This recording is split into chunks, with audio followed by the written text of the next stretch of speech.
Today, I would like to talk about the point of diminishing return, and I'm going to touch on that topic to close this video at the very end. And the reason I think it's appropriate is because I'm going to talk about the Hegel P30 preamp. We're looking at 9,000 Canadian dollars. So yeah, it is not a cheap preamp. And I'm sure a lot of you are questioning, is it 10 times better than the shit Freya, which costs 900 bucks? And I'd like to explore that and talk about it at the end of this video. So I'm going to kick off this video by telling you the reason why I have this P30. Mr. Vintage, a while ago, I remember he told this joke. Among his audiophile buddies, you can call my wife ugly. Yeah, I'll be pissed off, okay? But I'll let you live. But you can never criticize my stereo system. I'm telling you, man, audiophiles are very sensitive when it comes to their stereo system. I learned that the hard way. I got shit from people by mentioning or pointing out the deficiencies of their system. So that's why I'm very careful. I learned the hard way. A while ago, I went to listen to Mr. DIY system for the first time. I call him Mr. DIY because he built his own speaker. Now, I remember the first time when I heard his system, I'm like, you know what? I bet if you put a preamp in, it'll open up the soundstage. Now, I'm not going to tell him that. So what I told him is, you know what? Why don't I lend you my preamp, my Tube Modrite LS100 preamp? And Mr. DIY was really open to the idea, so he agreed to it. Now, the first day we tried the Modrite at Mr. DIY's home, Mr. Quad also dropped by. And he was like, wow, I never knew by adding a preamp into a system, it opens up the soundstage like this. You see, Mr. Quad, I call him that because he owns a pair of quad, and at the time he owned the Hegel H30.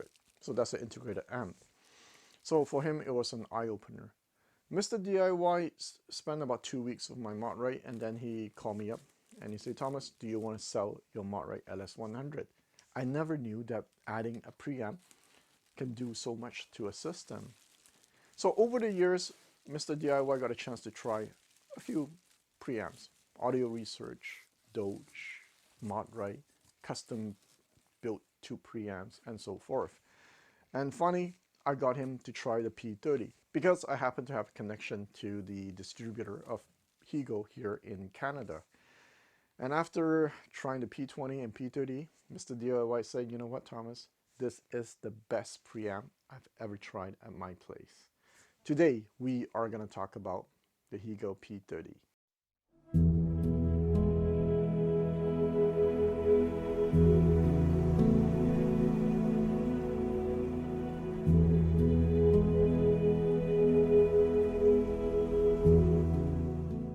Now, let's take a look at the specs of this P30. I'm not going to spend any time on it. I'm just going to jump straight into how it sounds. Now, over the years, I get a lot of emails asking me, Thomas, what should I buy to pair with my Focal speakers? Now, Focals are a little bit bright. Now, whenever I get an email like that, I tell people if you are concerned about the brightness of the Focal speakers, you get a Hegel's power amp, integrated amp to go with it. Because Hegel, I've owned them before, the H200, H300, well, H300 I tried at my place, they're smooth. That's the main characteristic, and they have fantastic control when it comes to bass. So I know if you pair a Hegel with a Focal speaker, you should get a pretty balanced presentation. Now the P30 reminds me of that kind of sound. The top end is smooth, so it's not bright, it's not aggressive, it's not sharp. It is detailed though, and the advantage to that is that you can go for a long listening session without listening fatigue. That's one thing that Mr. DIY and Mr. Quad noticed. Good for long listening session, and because it's not aggressive or bright, you can push the volume really high with no problem whatsoever. The mid-range is good for female vocal. Crystal clear. For me, there's a bit of warmth to it. The overall presentation, there's body to it. There's meat on the bone. It's not thin sounding. The mid bass and bass is really tight, well controlled, and above all, and this I think really stands out, is round. So it's very comfortable when I listen to it. Soundstage, I think that's one of its strengths too, deep and wide. in Mr. DIY system, he told me, man, the soundstage really stretches out really incredibly.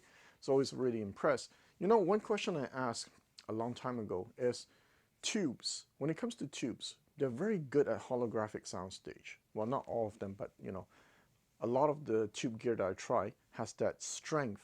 So if you take an integrated amp that's $1,000 that uses tube versus a solid state at $1,000 that don't have tubes, the holographic image is usually better with the tube gear.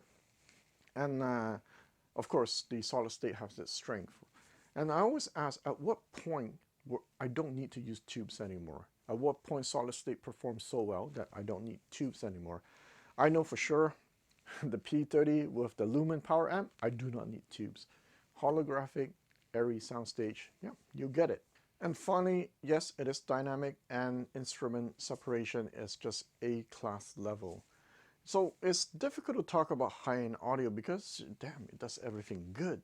It's like audiophile wet dream. And there are a few things I didn't even bother mentioning. Extreme dark background, so instruments popped up, the rich bass. I mean, I can go on and on, but you get my point.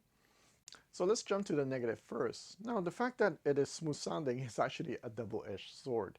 Depends on your speaker. Like Mr. Quad, for him, he said, you know what, my quads are kind of rolled off on top.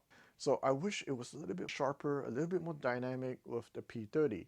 Now, behind the scene, Mr. Quad actually built me this table, this Excel table where he scores every single preamp that I lend him.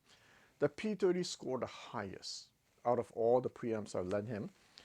But I'm just saying, for him, he just wished that it was a little bit brighter, a little bit sharper. Now, on the other hand, Mr. DIY said, hey, dude, with my DIY speakers with the Hegel H30, it's perfect. It's, in fact, I love the smoothness. When I push the volume, I don't get listening fatigue. At my place, yeah, I don't find it rolled off. I find it smooth.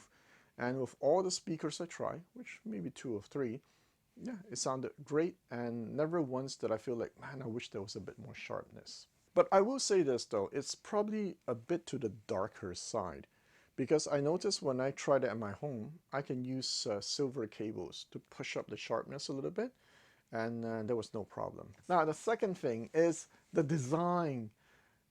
I don't know, man, was the designer lazy or was he confident? Let me explain. If you look at the P20 and the P30, dude, they look almost the same. Look, I know that we don't use preamps to pick up girls, but come on, at least build it flashy enough that when my audiophile buddies drop by, they're like, whoa, look at that $9,000 preamp. And think about it, the P20 and P30, $5,000 difference. I don't know, man, looks like a carbon copy. Either that or the designer is super confident. You know what? My preamp sounds so good that I can put it in a cereal box and people will still buy it. Who knows? Now, let's move on to what I like about the P30. You know, the looks actually grew on me. After a while, I actually appreciate its minimalistic look, and I felt that when you pair it with the Hegel H30 power amp, yeah, it's a perfect combo. Now, the second thing I like about the P30 is the fact that it surprised me. Okay, yes, as I mentioned, I expect it to sound good.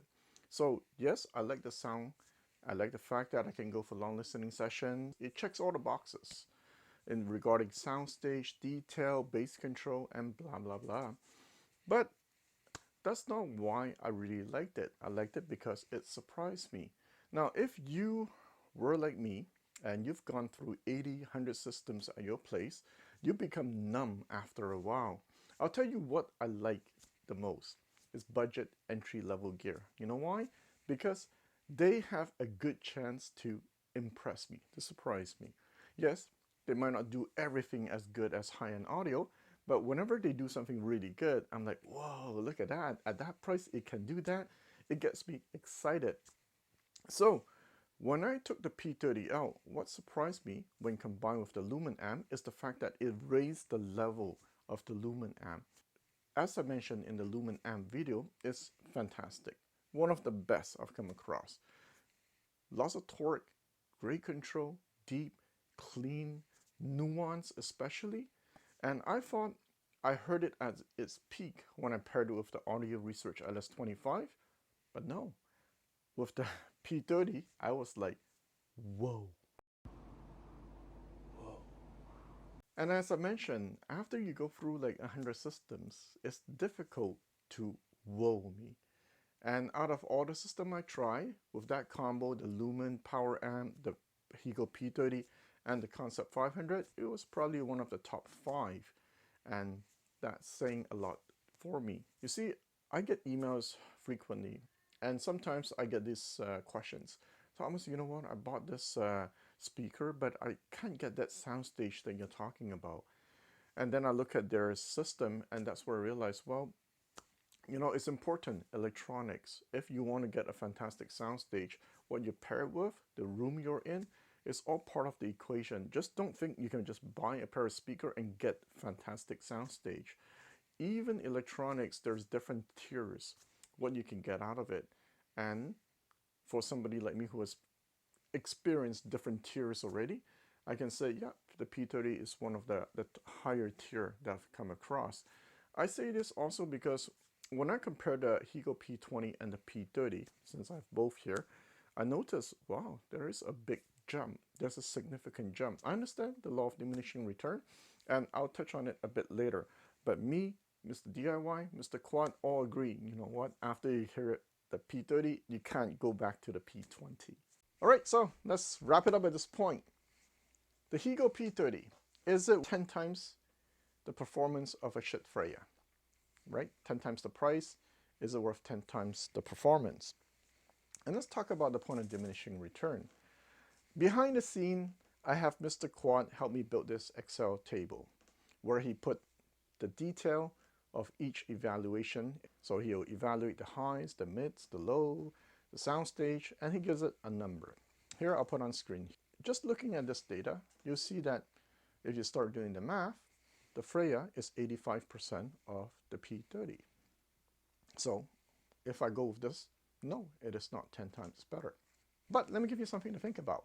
I've gone through 100 speakers in my room by now. I don't know how many systems.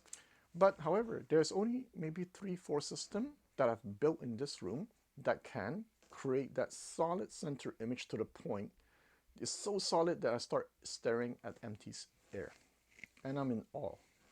So you either have the mojo or you don't have the mojo. You either can do that solid center image or you cannot. Now don't get me wrong, all my speakers can do it, especially in a treated room like this, but not to that level. So if you're chasing after that specific thing, so I'm telling you, only 3-4 systems I was able to achieve that. And all of them were high-end audio. So that's why I can understand when Paul McGowan said, go listen to a system and the difference is as big as the Grand Canyon. If you ever hear the Rido D3 in all its glory, driven by Jeff Rowland amps, you quickly realize diamond woofers, the bass coming from it, the speed, the stiffness, the tightness, man, you don't get that with other speakers. You either have it or you don't. And I'll finish with this one last thing. Is it worth 10 times? Depends on what you measure it on. If you measure on the numbers I just mentioned, comparing the shit Freya and the P30, no, it's not worth 10 times. But something that a friend told me once, I remember one day he upgraded one component in his system, and that component was 10 times more expensive. And I asked him, is it worth 10 times the price? He said, yeah, because before the upgrade, I can sit 1 hour and I'm done. But after the upgrade, sure, it cost me 10 times. I can sit 10 hours and enjoy it. So if I measure it in terms of time, it is 10 times better. Something for you to think about. All right, so let's end the video at this point. Mr. DIY told me he's planning to buy the Hegel P30. Out of all the preamp he's tried, he said, yeah, this is the best one. At one point, he even hired somebody to custom build him a tube preamp. Now, sadly, that project didn't go through. So a big congratulations to him, because for him, this is his end game preamp. And you know, as well as I do, as an audiophile, it's so difficult to find out end game whatever. All right, guys, I'll see you next time.